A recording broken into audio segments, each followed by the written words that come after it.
Good afternoon, everyone. I'm Peter Overton. An intense spotlight on the Reserve Bank today, shortly to announce its monthly interest rate decision. We'll bring that to you live. Our finance editor, Ross Greenwood, is with me. Rates have been on hold for 33 months, Ross.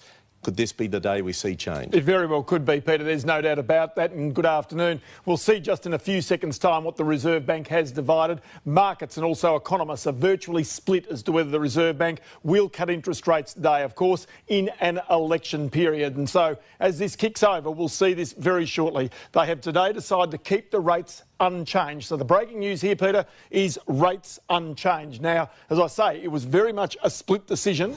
Many people will now read this as being somewhat political, simply because they would suggest the evidence was there on the table for our Reserve Bank to cut the rates today. However, they say, and they're sticking with economic growth forecasts, that the economy will grow stronger than what it looks like it's growing now. And as a result, they clearly believe there is some sort of turn in the economy from the very weak numbers that we've seen in these first few months of 2019. OK, we've seen in the past when they've changed interest rates just before an election, there's been a change in Prime Minister. Kevin Rudd, 2007, Tony Abbott, 2013. So they were caught between a rock and a hard place, whatever decision today? They really were. Now, the whole point about this is clearly if they had conceded that there was weakness in our economy, then ultimately that could have very much played into Bill Shorten's hands. On the other side, they're saying that they're further improvement in the labour market's needed to meet their inflation target. In other words, people don't have enough work. This is why wages are not growing, why inflation is so weak. But households right now are basically feeling the pinch. And this is why